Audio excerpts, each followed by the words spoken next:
Hi there, everybody, and welcome to today's AOP Live. First of all, I want to thank you so much for joining us today. And if this is the first AOP Live that you have joined, we really build these sessions all around your questions. We received questions from some of you during the registration process. We've integrated those, or as many of those as we can, into today's conversation. We also encourage you as well to ask any questions that you may have just through there's a link underneath or a box underneath this video. Please ask questions there and those will come into the studio. And actually, those will come into my colleague, Kelly Barner, who's patiently waiting with me as well. So, hey, Kelly, thank you for joining me today. Absolutely, Phil. And I'm looking forward to seeing all of those live questions and comments come in during our discussion today. Yeah, so please keep those coming. I'll jump in with Kelly as well as we go through some of the conversation, but we will be keeping Kelly on screen as we go through the conversation. Now, today's topic is called Stop Shadow Spend in its Tracks with improved data visibility. So we're going to be talking about what is shadow spend. We'll be talking about what data does procurement need to extract the maximum value from cloud software negotiations. And we're going to be looking at how can we empower distributed buyers within an organization without losing complete control over the cloud software spending. Now, to talk about this topic, we're going to be joined by two guests. We're going to be joined by Emily Campbell. Emily is Director of Product Design and Research at Vendr, and also by Nick Pinkman. Nick is Senior Cloud Manager also at Vendr. So with that said, let's go into today's conversation.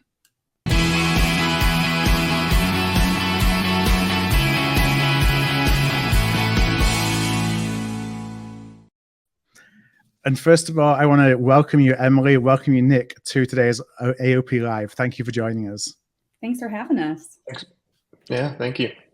Now, we always start our conversations with a little bit of getting to know you and the kind of the backstory of how you found yourself in procurement. So the question always is, and Emily, I'm going to ask this to you first. Did you find procurement or did procurement find you? A little bit of both. I think you probably could say I found procurement from a little bit of a sort of roundabout way. So I lead product design and product teams, and I've seen firsthand the way that product teams have gotten really good at identifying unmet needs in the market and building software to meet those needs. I've seen firsthand how sales and marketing teams have been innovated to deliver those pieces of software to the end user. But the other side of the market is where I've often found there's still a lot of room to grow and transform, and that's in the IT and procurement space.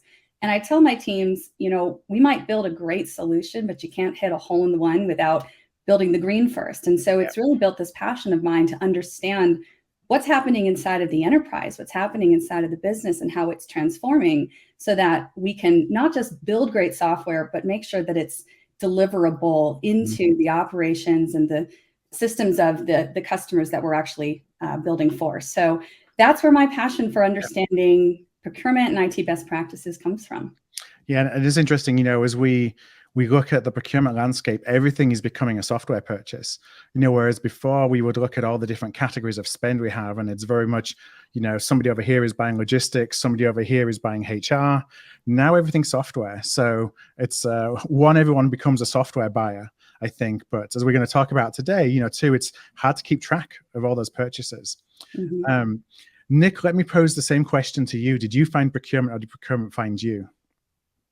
I think it definitely found me. I work with a ton of different procurement teams, and cloud being as business critical as it is, and a lot of different departments we found working across organizations like have an easier time than others, engineering teams, finance, for really getting a control on cloud spend and really understanding it. Procurement teams in particular definitely need a little bit more support and understanding for what's going on. So through working with various organizations, it's been great to work with a lot of different procurement teams. So it definitely found me.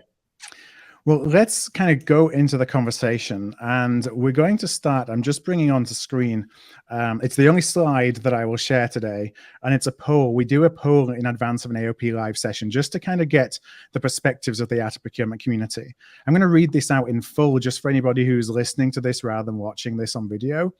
Now, the question that we asked this week was, what is the primary challenge procurement faces when trying to deliver savings on cloud software purchases? And so the answers in order of popularity was poor negotiating leverage was the top answer with 37% of respondents. No centralized tracking was 23% of respondents.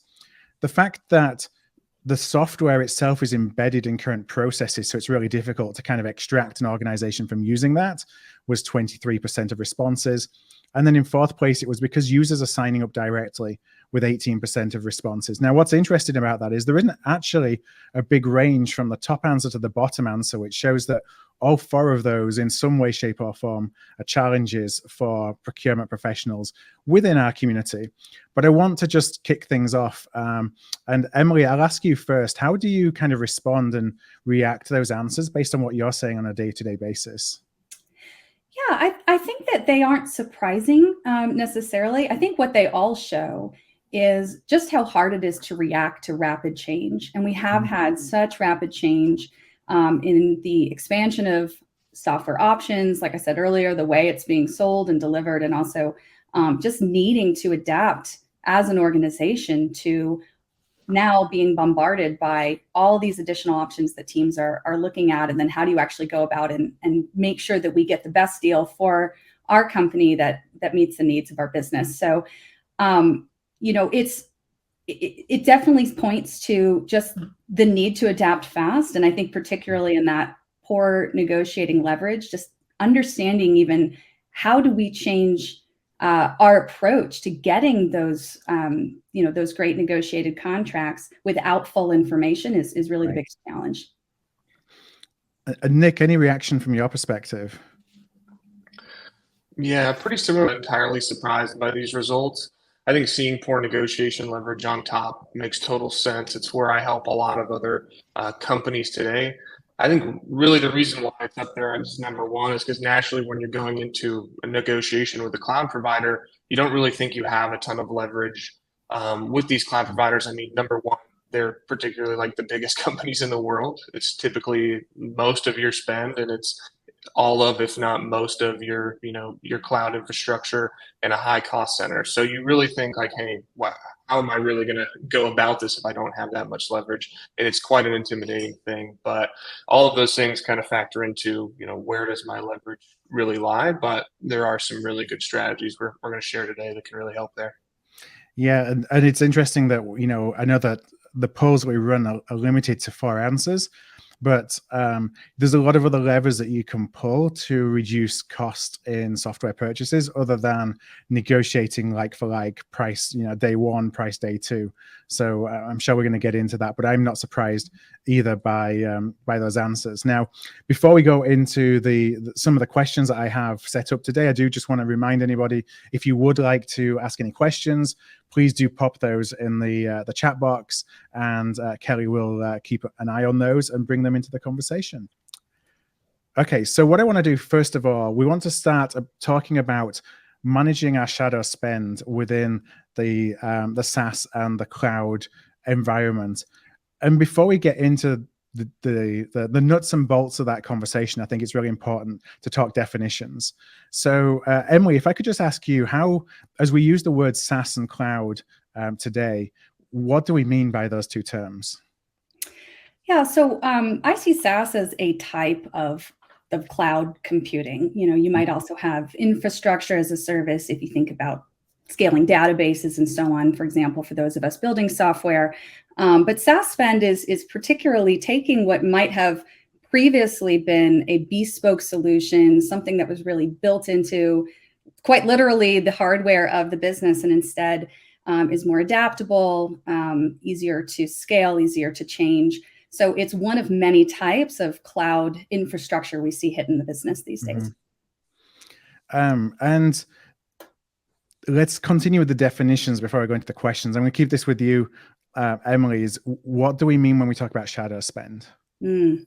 So shadow spend is anything that the business is using, maybe spending money on, that isn't organized, centrally managed by the IT group within the company. So that can include, an employee putting 2 or 3 seats of some new tool on their personal credit card or on an expenditure card, but it also could include things like free trials, or a free account that could eventually grow into something that we're committed to spending money on.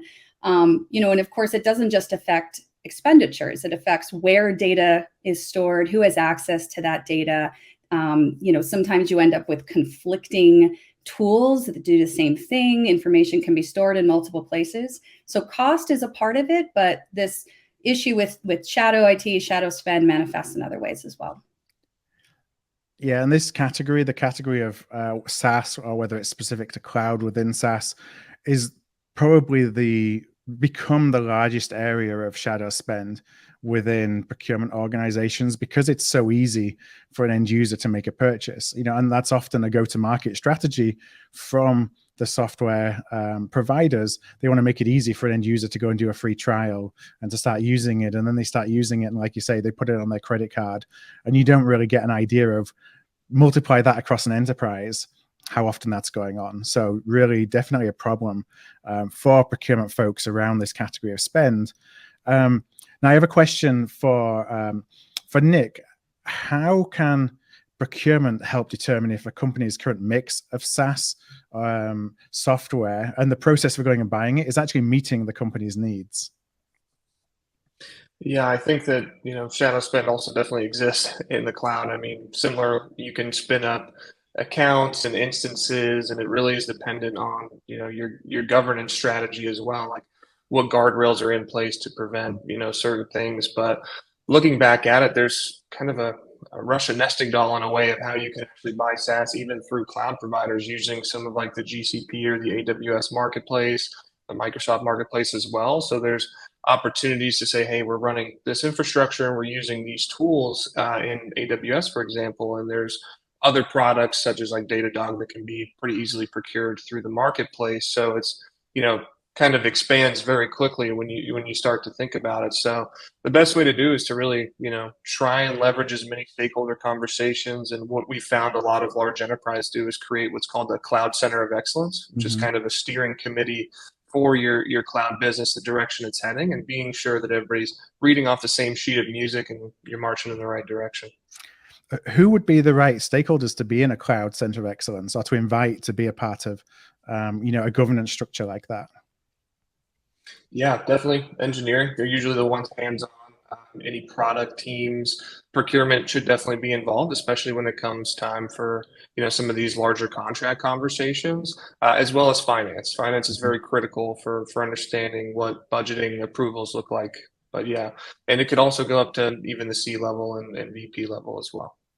Now, do you find that these exist outside? So IT, for example, and groups within IT are already running governance like this that procurement may not necessarily have insight into, or it's something that procurement can actually proactively facilitate to bring different stakeholder groups together? Wish I had a great answer, but it really depends on the organization. There's also a huge, caveat of how mature the organization is in cloud. Some are just getting started and are focused more on building and speed and pushing out product to customers, and others are more of, how do we maintain the infrastructure that we have? How do we increase cost efficiencies? And how do we be sure that everything's controlled? So I say it's pretty rare that people have a lot of foresight in setting all those policies and governance up ahead of time, but you never know. So if it doesn't exist, then it's a great opportunity for procurement.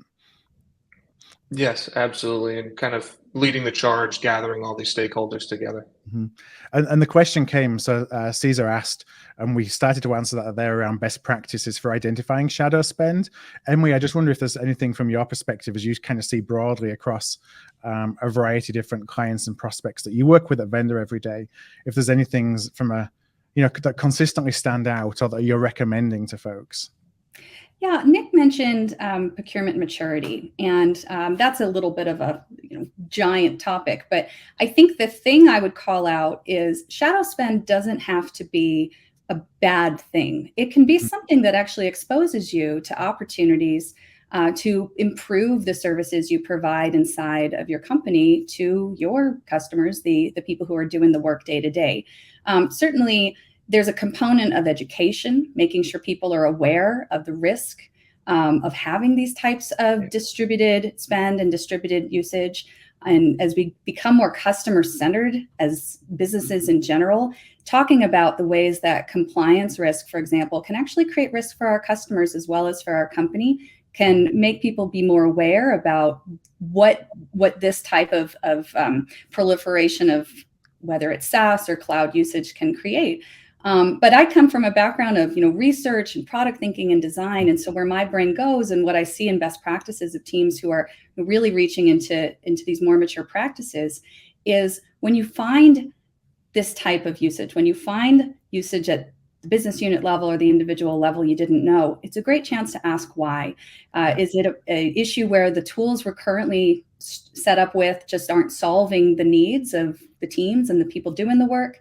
Or is it something we can look at in terms of our own services of procurement and IT centralization? Is there an opportunity for us to improve how we communicate with employees inside of the business? So, taking that research lens, that perspective to understand, I think is a really great practice that can lead you forward. It's a really great point what you said. There's a couple of things there. One is that it's not necessarily bad if that you shouldn't be necessarily striving for zero shadow spend, but that where shadow spend exists, and this is kind of a philosophy across all categories, it is because we haven't provided the opportunity for a business user to buy what they need in as easy as most appropriate way as possible. So they're essentially looking at either they haven't even thought about the procurement process because the procurement process has never brought any value to them, or they're looking at how can the procurement process isn't easy enough for me to get what I want, so I'm going to go around it. So I always see that as being a procurement problem as opposed to it being a business problem, because it's up to us to find ways that we can help facilitate them to get the things that they need. Mm-hmm. Kelly, I do want to come over to you just to ask if we've had any questions so far from our audience to pose to either Emily or Nick. We have had some questions, and actually what I want to start with is a comment. We get comments as well as questions during these events. Saham says, thank you for defining shadow spend and SaaS. I've heard different explanations. In a subject matter like this, terminology is so incredibly important. And that comment actually ties in very closely to a question that we got, which might come down to terminology. Those internal relationships are so key. So if procurement speaks to IT about the challenge of shadow spend, should we expect them to be familiar with what we're talking about? Is it a terminology question? Would this be something they would be monitoring, or would they consider it more of a contract issue? Emily, maybe let me start with you on this question. I think it'll depend on the business. And, maybe the way of turning this question around is how can we be coming up with a common language, no matter who we're talking to. If it's between procurement and IT, that might be a little bit more direct. But even thinking about business users, how do we make sure that we're not just using procurement ease when we're talking to folks, but we're actually talking about the real problem or the real opportunity? How can we get you the tools you need? What are our gaps right now? What's standing in the way of you adopting what we've already procured for the business, or even knowing how to ask questions about what is available or how we can evolve our process? And the thing about terminology is, as soon as those words mean different things, it can create pretty quick miscommunication and misalignment that can lead to other issues downstream. So I love this frame of question, and always lead from what do we mean with the words, and actually what are we trying to achieve together? That's really where I think we should focus. Yeah. Nick, anything that you wanted to add in on this question? Yeah, absolutely. I think related to cloud, shadow spend can be tied very similarly to like cost optimization efforts. There's a lot of different things that fall under that umbrella. So maybe not calling that when it comes to, the cloud or like AWS initiatives in particular, but so many companies face challenges of, how do we make sure that we're getting the most bang for the buck? The resources that we have deployed, are they sized appropriately? Are we getting the best discount possible? And so those are all common themes that every customer should, have on their radar. But I think just framing it more like that when it comes to cloud is definitely something that is very common. Well, and one of the things that I already hear both of you saying, Emily, you came right out of the gate and said shadow spend doesn't have to be bad. But even in the language that we're using to speak, whether it's to IT, whether it's to finance, whether it's to distributed users, I'm not hearing a lot of like compliance terminology. We would talk about maverick spend or rogue spend, where procurement is sort of coming in an enforcement capacity. I don't think that's anybody's favorite way to approach the business. So it sounds like what you're both saying is these are big challenges that certainly go beyond procurement, that we all have to work together to address them. But it's not about stamping it out. It's about looking at it as a symptom of an opportunity for procurement to better support what the business needs. Yeah, and what I see is that the first time that a business user, a line level employee, or even a department lead, the first time they might come across some of these constraints is by being told, no, we can't buy that. We already have something else. You have to use something else. And, that creates frustration. And when it's easy to find a roundabout way to get what you need, then people are going to find it. We do see that. And so I think the opportunity here is to frame it from a perspective of how are we serving our customers? How are we maintaining security for all of us? How are we helping with knowledge management, information management, financial management, and scalability? Maybe we can get you that tool that you really want to use if we know who's using it, why it's necessary, and of course, making sure we're doing our diligence around compliance and security. So I think framing this and seeing those employees who are bringing this in as partners to improving the business operations and improving what we're actually trying to do for our customers ultimately brings people in as partners, and it helps folks understand why these are so important in the first place. Absolutely. So I do have a couple of other questions that have come in, but I'm going to hold them because I think they align very naturally with some of the things that I know we're going to talk about.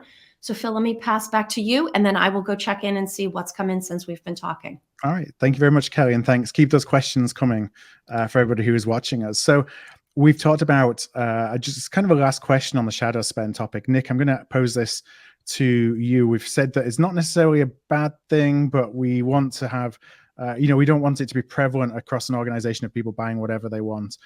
What kind of independence do companies kind of allow to say, this is okay for you to go and buy on your own? Once you get to a certain point, we really need to be bringing in, whether it's procurement or coming into some kind of governance process. Do you see any hard and fast rules for those that are the leaders in terms of how they're managing their SaaS and their cloud spend?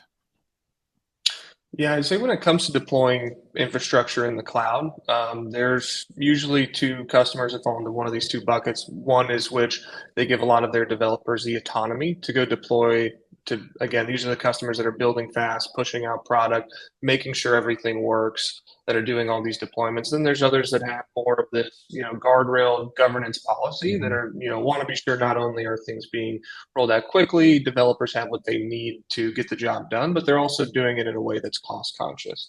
So that's kind of one part that I see. The other where I see procurement really coming in a lot is when there are solutions that a customer does need. Like I mentioned, like maybe procuring Datadog through the marketplace as an example, or New Relic or Snowflake, all of these cloud connected products that are becoming very, very popular.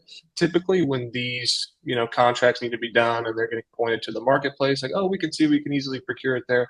That's typically where we see procurement getting like very heavily involved in these cloud conversations, because they're treated as kind of different and separate contracts, and it's not as easy, to deploy. So when it comes to anything that kind of touches cloud and the actual AWS or Google Cloud spend, that's where we see procurement getting heavily involved. And I do want to, in a few moments, I'm going to pivot towards talking about the specifics around cloud negotiations. But I do want to talk just for a couple more questions more broadly around, how can procurement kind of control is the wrong word. I hate the word control because that suggests that we're trying to do something that takes something away from the business, but get more influence and build more repeatable, scalable processes around the management of cloud and SaaS spend. One of the questions that I wanted to ask was, how do we do this in a way? How do we get our hands around this spend in partnership with IT? And Emily, I'll ask this to you, in partnership with the IT folks, without them running a mile in the other direction to say, here comes procurement, they're going to tell me what to do. So I've sort of hit on involving people from the start. And I think that's really the important thing here is removing the iron curtain, being transparent about our policies, our processes, and also our decision making. There's been a growth of workflow tools. It's something we're working on at Vendr as well. That's one possible way of helping to give more transparency to the process. So that's where I'd start. Making sure that people understanding the framework of what are the gates we have to pass through? How can you make a case early on? How can you help negotiate at the decision level? And basically, work with us, work with procurement to do this together. So that's, from the procurement end tools that we can use. Other things that I've seen companies start to explore is things like using our budget not so much as a like kingmaker, you can have a budget, you can't, but rather seeing the way that we budget our finances as an unlocking of innovation within the business, almost thinking like a venture capital group. What are we trying to do with this money, with this tool, with this infrastructure? How are we going to know if we were successful? And what is the scale that we need in order to get to that first milestone where we can say, was this the right investment? Should we be investing more? So that's another tactic that I see teams start to adopt. Again, looking at some of those more mature practices, but drawing from what's already happening inside of the business. We're used to the idea of thinking about planning ahead, OKRs, KPIs. How can we adopt that into our business infrastructure, our financial and IT management, and not, just leaving that for the product teams to think about that holistically. And other those conversations, like, do those happen at the CPO to CIO level? Do they happen at the buyer to engineer level? Like, where are the connections formed that typically allow procurement the opportunity to help manage this spend? Well, I think it will depend on the sort of the culture of the company and the type of work the company is in. Obviously, if you're handling a lot of data, if security is a major component of what it is that you do, you might have different policies. But I think the most important thing is developing a strong kind of operating agreement about how we're going to conduct procurement, how we're going to measure the success of our investments at the tool and the infrastructure level, and then making sure that department heads, people at the VP level are aligned and in agreement to that policy. And that way, where you do have employees or different groups within the business purchasing tools, maybe on a free trial, maybe at a small level, everyone's aware about what happens next if we want to grow that within the business, and also what the trade-offs are of taking those steps to kind of go around those central processes. So discussion, conversation, not criminalizing shadow spend, but rather, bringing people in and really focusing on where we do need to have more control for security reasons or for financial reasons. That type of constant conversation is the way to create the healthiest dialogue and the best outcomes. Yeah, from a procurement perspective, this is where innovation happens. It's where business model innovation happens, when the business stakeholders are looking at using new technology to either change the way they work or to help them with challenges that they've had or take advantage of opportunities. So it's interesting that a lot of time we look at innovation as being, let's focus on those top 80, the top 80% spend of suppliers, not the bottom 20, where some of these SaaS companies will be coming in and where we're starting to engage with them. For me, it's a really big opportunity from an innovation perspective to be more involved, but more involved in a consultative perspective than with a big stick to say, hey, you can't go and do that, because then they're not going to work with you. But one of the things that you talked about was workflows. And so I'm just really interested to know, like, how, because this is, thinking differently about how you buy spend, any spend, whether it's cloud, SaaS spend, or anything else. How are you thinking about the application of workflows to a buying process? So one of the benefits of a workflow tool or framework is it forces you to think through those decisions early on, right? So it's not, I make a request, it goes into a black box, and then I get a yes or no back. But it actually forces some degree of transparency right from the start. So that's one benefit. Another thing that goes alongside with workflows is thinking about, well, where is that data coming from that's going into the data tool? Do we even understand all of the, who we should be talking to, who should have visibility into what? And so Workflows are a way of giving transparency into the decision making, the data that's changing, the contract decision making, and so on inside of the business. But anything that we put into place, a workflow, a operating agreement, a set of principles, a set of rules, that's always tied to some philosophy, some culture, some way that the business has decided to make decisions. And so I'd say that's the place to start. How do we want to make decisions? And then what tool is the best way to enforce that and bring our partners in, give them transparency, and actually get the outcomes that we're trying to get to. And so for running a workflow in a tool like Vendr, for example, would that be something where it's kind of a standalone experience, or is it integrated into some of the other technology stack that an organization may have, but it's specific to buying, SaaS and cloud purchases, so it's built, with that in mind? Yeah, so in Vendr's case, we have your underlying system of record where you store all of your contract data about who's associated with which groups inside of the business. We also collect transactional spend, so we can see the delta between what I'm contracted for and then what's actually showing up on my credit cards and my banking statements. So we're able to kind of give you that full look into not just what's happening during the procurement process, but the current state. And then, thinking about, well, what does that mean once this contract is signed?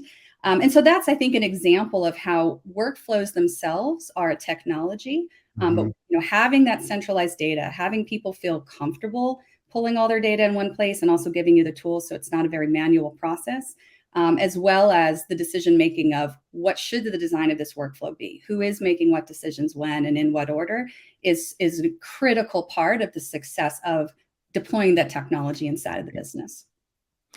And Kelly, I do want to come back before I start going into the into details on actual cloud software negotiations. I'd love to come back to you, see if we've got any more questions that you would like to share. Sure, I do have one. And Nick, I'll tell you in advance, I'm going to start with you here. But let me read this question in. I think you've impressed everybody, both of you, with all of your expertise. And so the question that naturally arises is, should procurement dedicate one or more team members to cloud, SaaS spend, supplier management, based on the level of expertise required to succeed? So we have teams running more process-driven, generalist-focused, who has the bandwidth to take on a project. Other teams are more category-focused. Nick, any advice or things that you've seen work or not work the way the procurement team is actually divided around needing to stay involved with this spend and these relationships? Yeah, I can kind of speak to some of the experience I've seen since working here at Vendr. I'd say that we are really plugged into a lot of our customers' procurement processes. However, when it comes to cloud infrastructure and these large contract negotiations, given the high level of importance, and most of these are like I said, the number one spend item for all of our customers, we see a lot of heads of procurement being very hands-on in these. Again, that may just be because given the importance of the contract. But I do think it does make sense for someone to, when these contracts are coming up, to be dedicated to having that voice of the procurement team as a part of this process. Reason being is these cloud negotiations are very lengthy, and being able to have someone from the procurement team be a representative throughout is critically important. Like I said, it does take a lot of different stakeholders, so having someone from procurement be there will ensure the process goes smooth, that contract looks great when it comes over and everything like that. So when it comes time to the actual contract negotiation, I'd say it's absolutely something that you should do, but during the term, it will kind of vary the level of hands-on that you want to have related to the cloud spend itself. And you mentioned some of these providers being exceptionally large, in many cases, in fact, the largest suppliers these companies are working with. Should we also adjust our relationship expectations, based on the relative size between these companies we're trying to negotiate with and the footprint associated with the spend of our own organization? I would say maybe treat it more of a partnership conversation, because what I have seen, especially with my background working with AWS so much, is they don't laugh me out of the room for saying this, but they are somewhat incentivized to help save their customers money. They know that if they want a strong, long-term, customer-obsessed relationship, that they're going to need to help you be confident in the decisions that you're making sure that the organization feels good about where they're at and where they're going. And when it comes time to do these contract negotiations, it's the perfect time to bring everybody together and have that conversation. So I'd say more of taking that partnership level Yeah. approach, but also being very clear with what you want as well. Sure. And Emily, I see you smiling and nodding. Are you in agreement around sort of the expertise or the category dedication in this area? And then, of course, any thoughts you wanted to add around the nature of these relationships?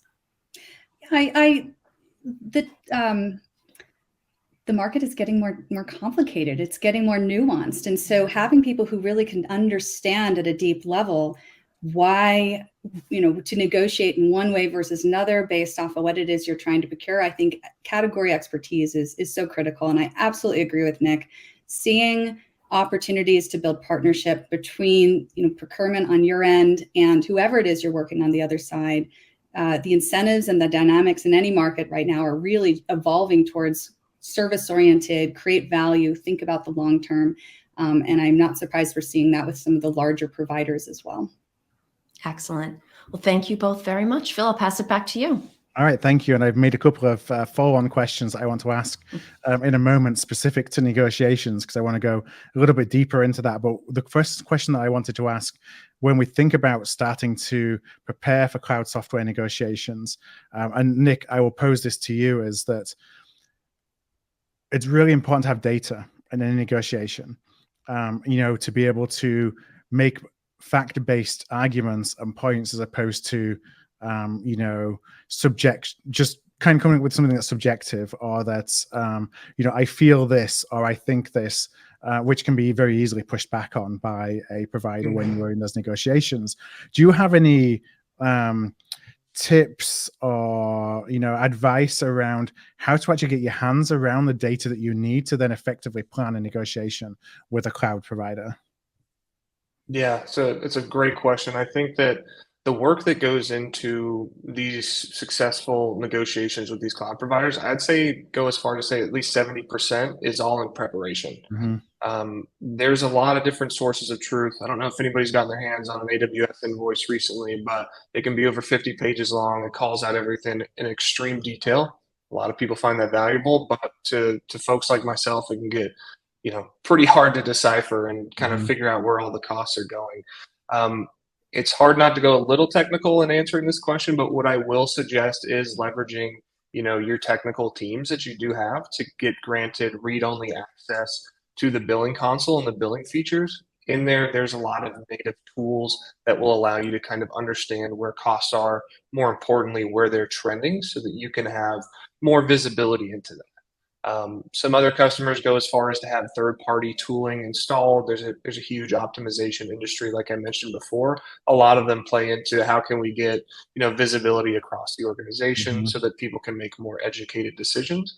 But there's truthfully a lot of native tooling within the consoles for these cloud providers to really start looking at it. But from there, I'd say kind of leverage those tools as you can, partner with your technical teams to be sure that you have the complete picture of where the spend is and where it's going. And Emily, do you have anything from your experience, anything to add to Nick's perspective? Not specific to cloud, but I think even for SaaS in general, I would recommend similar thinking.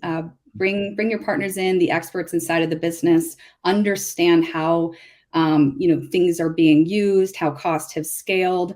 With regards to SaaS, you're seeing an innovation from the sales and marketing side of the product-led growth per seat pricing. Somebody throws a document out there and suddenly you have 15 more paid seats on a contract that you didn't even know you were spending. And so the more that we can understand how tools are being used or could be used inside of the business and how they're growing, why they're growing, is it intentional or not, the more prepared you're going to be for those negotiations when you go into them. Yeah.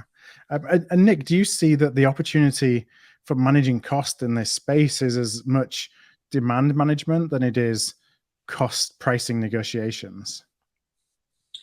Yeah, I think it's a lot of internally, like competing for internal resources, time as well. Like I mentioned, it's kind of competing priorities in a sense, because you'll have your technical team wanting to push out new updates, release new features to new products to get those in the hands of your customers quicker.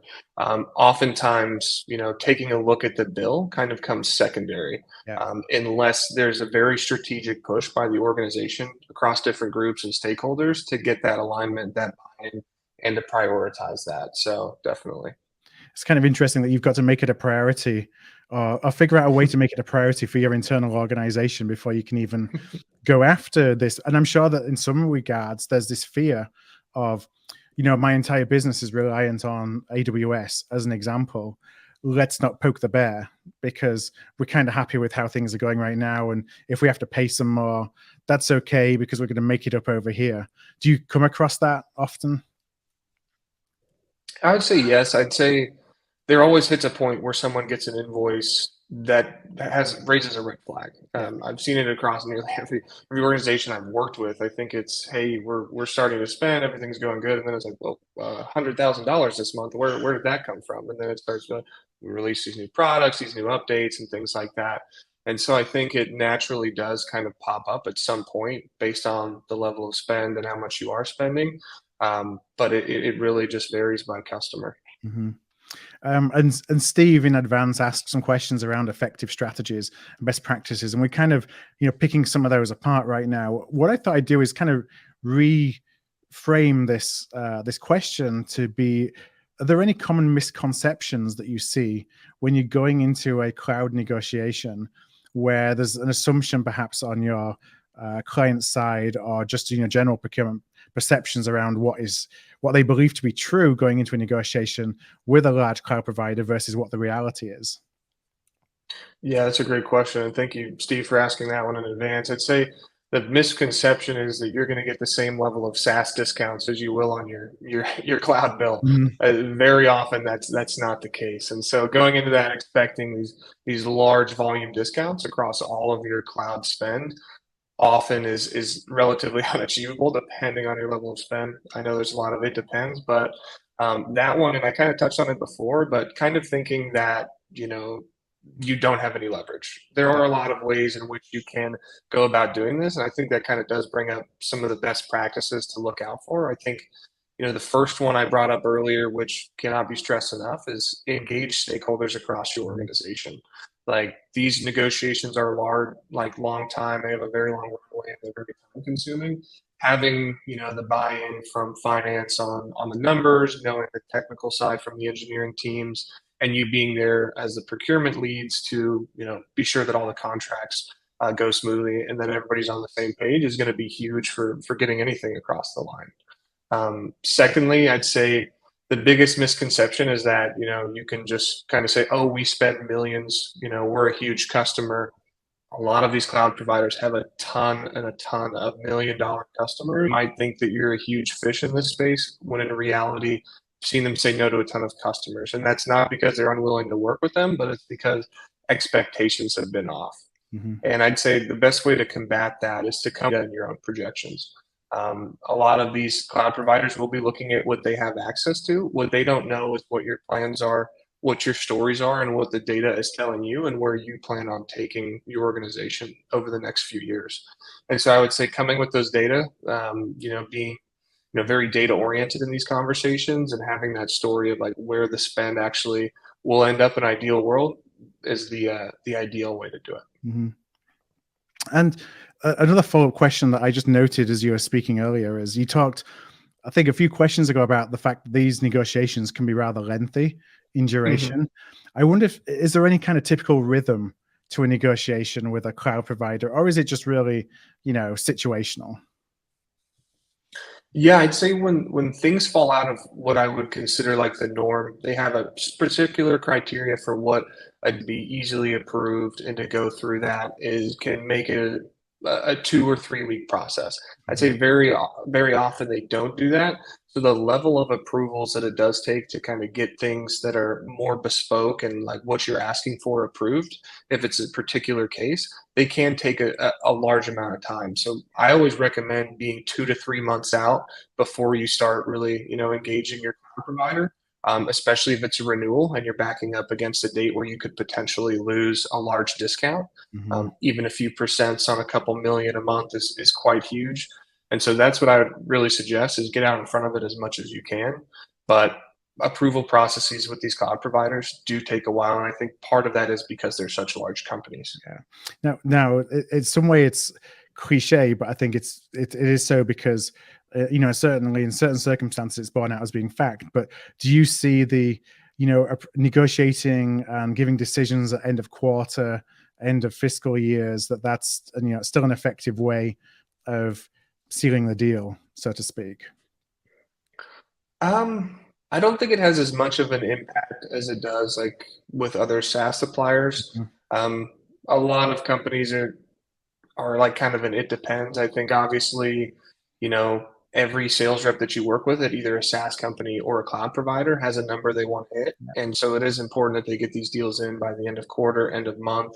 But at the end of the day, most of them are willing to work on your timeline as long as you're very clear and transparent for when you need that. I think with renewals, it's a little bit more straightforward, because if you do have a renewal coming up, getting that new discount locked in before you forfeit it is really important. But I'd say definitely end of year does have somewhat of an impact, but maybe not as much as other suppliers.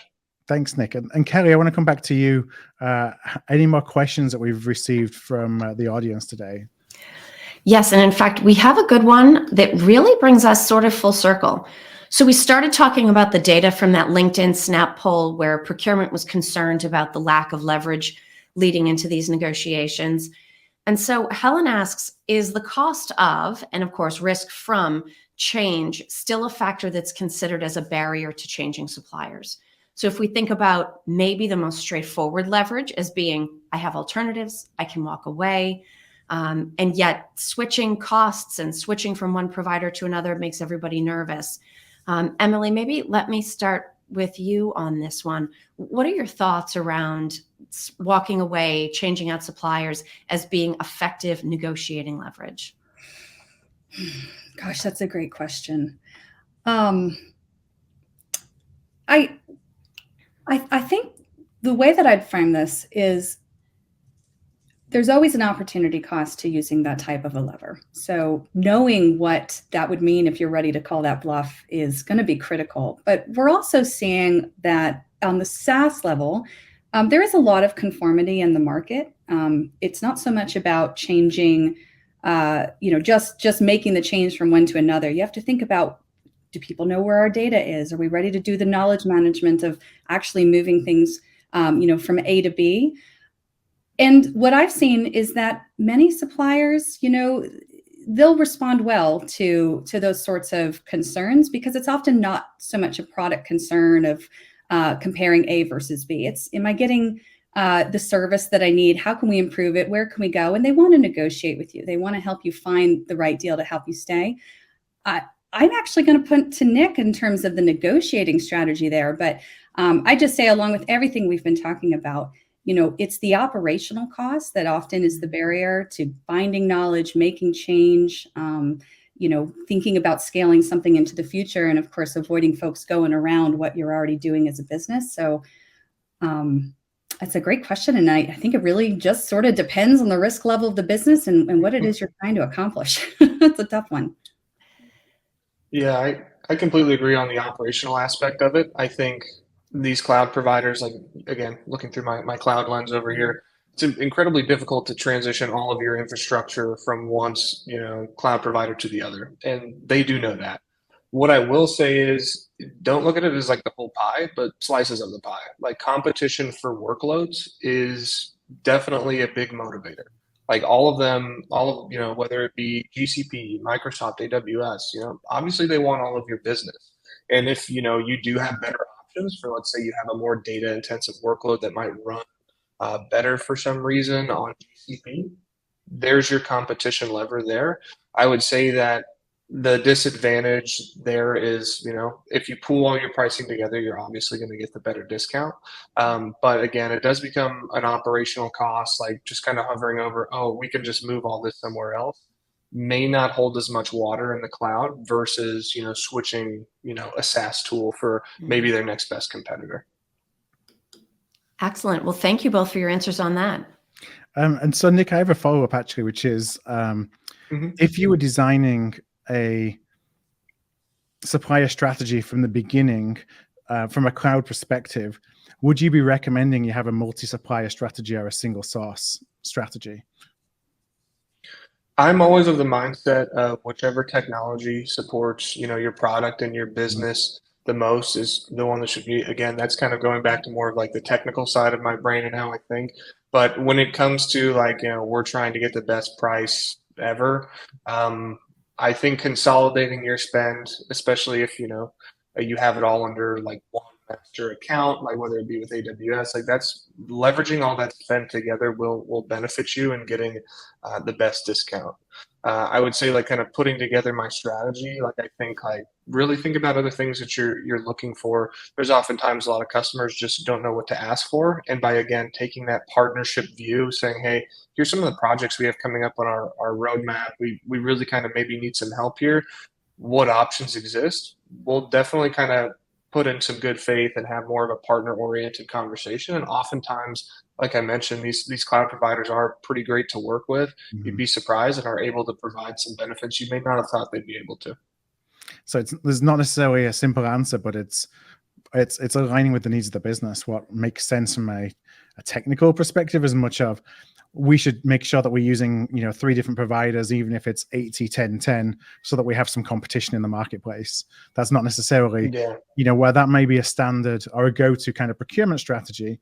That might not actually be what's best for the business, depending on the technical nature of what they need. Yeah, absolutely. And in our experience, we've worked with customers that are all in on a particular, cloud vendor, and we have others that want to have, they're pushing their product through AWS, but they also want to give their customers the option to do it in other cloud providers. So it's also, what are your customers looking for as well? But absolutely. All right, so it's nearly time to start wrapping up. I've got 2 more questions that I want to pose. So thanks for your patience as I'm throwing these negotiation questions at you, Nick. We had a question that came in from Joey, and Joey asked, is it a different negotiation model to buy software as a service via a usage license versus a platform which could be consumed in a variety of ways, not always a user, not always a standard license? Like, how do you look at the differences between those kind of models?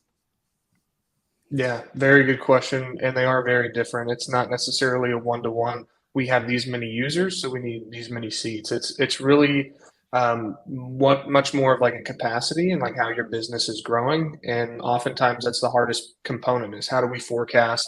It's a big area when I work with FP&A teams as well, is like how do we really know how much we're going to grow? And to a large extent, it could possibly be somewhat of a guess. But what I will say is like cloud contracts are often made up of 2 main aspects. The first one is the annual spend commitment. So how much are you spending on this infrastructure year over year? And then a term length. So that's really the main thing is like, all these cloud contracts have, a longer time to close. And that's because it's so important to nail down those annual commitments and really see, by bringing in all these stakeholders, how do we know where our spend is going to be and get that accurate forecast ahead of time?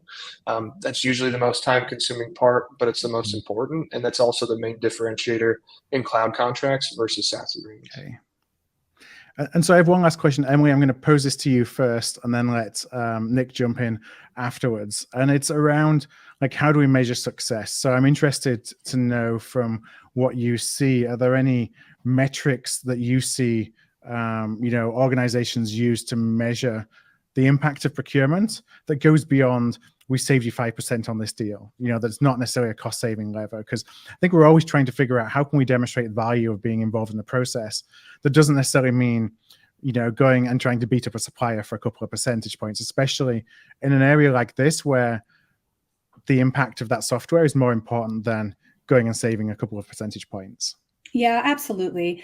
Certainly tracking cost savings, tracking time savings, how quickly are we able to negotiate a deal that we all feel is acceptable are, your first and foremost KPIs. But other things that you might look at, we've been talking a lot about, improving the maturity of the operations within a business, building partnership with stakeholders.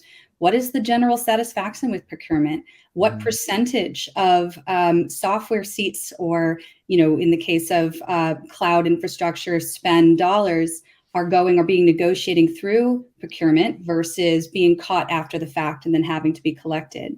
Can we even look across, once we do identify shadow spend, and this comes with destigmatizing or decriminalizing it inside of the business, even just looking at, when we identify it, how many different instances can we find? Do we even see concentration of shadow adoption, or groups talking to themselves and pooling opportunity and then coming and presenting that business case to procurement? So those are some of the more lagging indicators. And then, of course, also looking at those changes over time. So not just at the dollar level, how much did we save based off of projected spend this month or this quarter, but how does that compare to a quarter ago or a year ago? Are we getting better? Are we building stronger relationships? Are we being savvier with our projections and our business case generation? And then ultimately, are we able to negotiate better deals as a result of that strength and coordination on our end when we're actually talking to the supplier? Thanks, Emily. There's a lot of different ways for us to measure that, which is great, because you always want to try and find some of those non-cost savings measures. Time is an important one. You said that right at the top. I've seen organizations measure how much time is saved by highly paid engineers not having to get in the weeds of negotiating or being involved in contracting, because scarce resources, expensive resources, you want them doing what they're paid to do, as opposed to getting involved in procurement processes. Nick, I want to just throw that over to you for one last minute. If there's anything else from your perspective when you're looking specifically at cloud that we should be thinking about as impact measures, let's say, for procurement. Yeah, I think everything Emily just mentioned also applies very well to cloud. I would say, like, when you do have a large, cloud negotiation that comes up, it brings all these people together, and it's a great way to hash out what are our challenges, what are some things we want to improve on, and leveraging that as a forum to then build upon and have operational improvements is a huge indicator that, this has been successful. I think it's also one of those great ways where procurement can get very involved and to make a large impact is by really leading that charge. And so by creating efficiencies, going through, hey, we think we need to optimize this level of spend. How do we do that? And being able to then track those projects, hey, we've installed these guardrails, things are improving, our spend is getting cleaner, and we now know that we have the confidence that our organic growth is tied to, our customer growth and our product growth. Like, that's a great thing and a great place to end up at the end of this. Well, I know it's time to wrap up. This is an area of spend which is really has the potential for procurement to play a really leading role and a very strategic role. Breaking down those barriers with IT and being able to demonstrate that what we can do to help the business grow, as opposed to it just being cost, but cost management then kind of flows as just a consequence of really helping the business be more focused in how they are purchasing their cloud and their SaaS spend. So, Emily and Nick, I want to thank you so much for joining us today. Thank you so much for having us. Thank you for having us. Thank you. Cheers. And I want to thank everybody for watching. I want to thank you for submitting the questions that you did as we went along the way. We had a lot to talk about today. We almost filled up the full hour, and we could have gone on for more, I'm sure. Kelly, thanks for being the eyes and the ears of the audience. Absolutely. And thank you to everybody who submitted those great comments and questions. All right. Well, that's it for today for another AOP Live. Thanks again for joining us, and we can't wait to see you again soon.